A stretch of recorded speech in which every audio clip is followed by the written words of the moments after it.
60 amazing years. These Spider-Man figures keep coming. Let's go.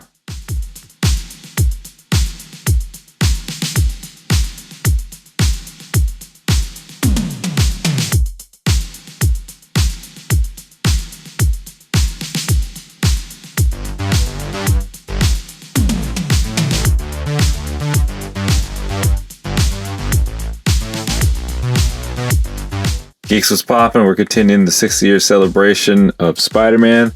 This is Spider-Man from the Japanese TV show.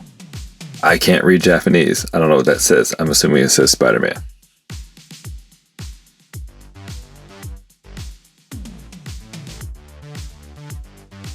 $60.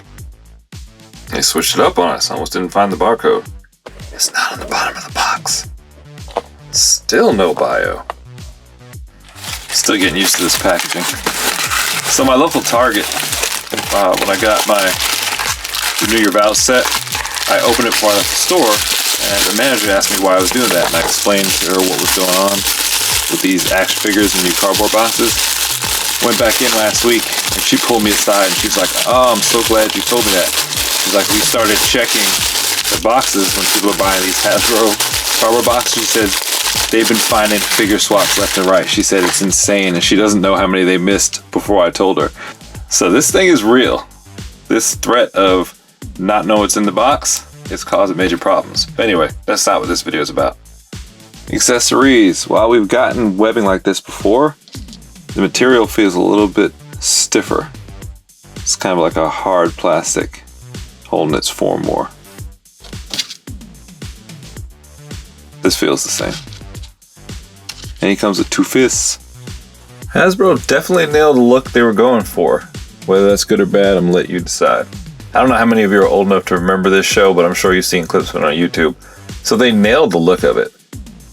That red is kind of like a burnt orange red. It's not really the Spider-Man red we're used to. They didn't give him any kind of butterfly joints or modern articulation in the shoulder, so it would look like something from the 70s, although I still would have preferred it. And you're looking down at the legs. When you look down at his legs, it's kind of tree trunky, not as defined, not as muscular. I'm thinking that this basically is almost all new parts, or 100% all new parts. I'm not really recognizing much, especially because this Spider-Man, he's not built like our other Spider-Man. Let's just take a quick moment to bask in all of his Japanese TV 70s glory. Keith Lee.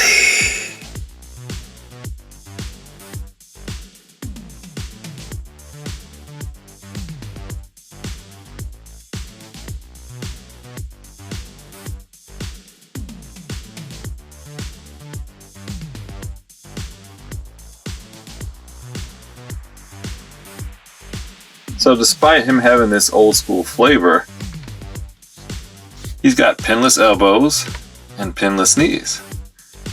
So Hasbro didn't go all old school. I still wish he had better articulation at his shoulder though, but I'm not going to be greedy. So he's very stiff, but not too stiff, which is good. I don't like when the joints get stuck, but I like to have to use a little bit of muscle to get them to move, so that way you know they're not going to be loosey-goosey anytime soon. Like I said before, this pale red is a little bit different, kind of off-putting. Put him next to the other Spidey, you see the difference there. It's kind of got that Halloween orange look to it. Definitely a new head sculpt. This mask looks more like a TV show mask, looks more like cloth. Fits the head differently. He doesn't have those protruding jaw lines like all the modern Spideys that we're using. Paint job looks pretty clean. TV show worthy. Webbing lines up on the feet. Lines up on the arms. Doesn't line up with his wrist. Let's see. Yeah, you can line it up pretty decent. I mean, it's not perfect. What'd that head do though? Ooh. Got that 360. Tilt left is weak. Tilt right is weaker. Get that weak sauce out of here. Holding his head down in shame. Looking up at the big TV producer in the sky.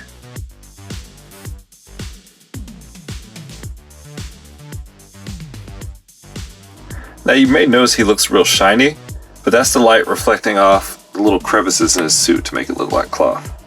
He's not that shiny off camera. Arms get up yay high. Spider high. Coolie high. Monster high. High School Musical Part 3, the musical TV show musical. 1970s Huggy Huggy.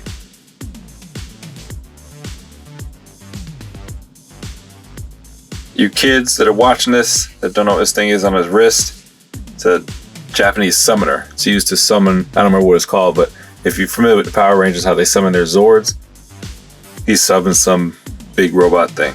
You know you can't have a Japanese action superhero show without summoning a big robot. Wingspan! We're getting good range even though there are no butterfly joints. Double jointed pinted elbows give us that good range that we came here for. To the sprinkler. Round and round you go. Round and round you go. Can you get some from Florida? 360 at the bicep. Then at the forearm. 360 at your wrist. Cletus, we got us some vertical hinges. We get a repulsor blast right here, and we got a kiss the ring over here. Kiss my grits. And Spidey gives us that good crunching action. Hey Spidey, what you doing? Just crunching. I'm yawning and stretching, but I wouldn't say I'm crunching backwards much. Intermittent clicks at the waist, but you get a full 360. You get 360 at the thigh. Ooh, no 360 at the calf, you fooled me. 360 at the foot. Yeah, there we go. Ooh, I got chipped some paint off of there. Got that pre-Reagan era bend over. Vegas kick. Split is alright.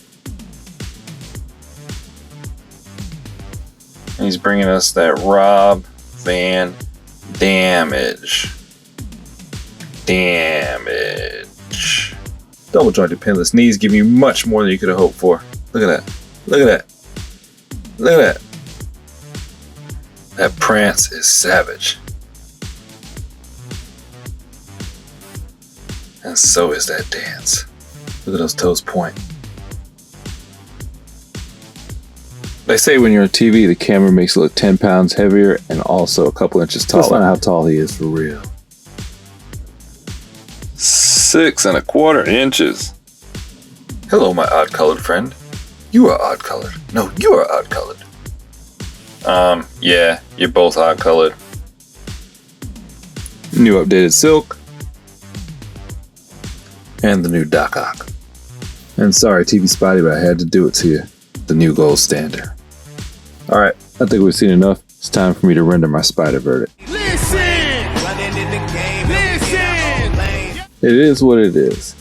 This is Spider-Man from the 1970s Japanese TV show. And that's what we got. It's what Hasbro was going for, and I think they pretty much nailed it. Despite the shoulder articulation not being up to snuff with the later Spideys, he still moves just fine. You get really good range out of those arms, so I'm not going to complain about it. The color's off from what you're used to from the comic books or even the movies, but this is basically how it looked on the TV show, if I remember correctly. I like the way they were able to make the body look like it's actually a real human baggy costume without using soft goods. I think they did a good job. This isn't for everybody. This is why this figure is available through the fan channels. I'm not sure if Target is carrying this one. They might be. But I mean, you don't have to add this one to your collection if you don't want to. Now, if you're a Spidey completionist, go ahead and get it. This is a fine figure. I dig it. But as always, doesn't matter what I think. It's about your opinion. Let me know. Sound off in the comments. Make sure to hit that like button. Subscribe, turn on notifications. Make sure to share a link with a friend that loves the plastic like we do. Make sure to check out that video I posted a few days ago. I made a custom Hellfire Club diorama. I think it came out pretty good. I walk you through the steps of how to do it. It's cheap and it's easy and it's quick. You can do one on your own and get it done in a day or two if you got the time. Alright, let me know what you think of that one too. Till next time, Spidey's out of here.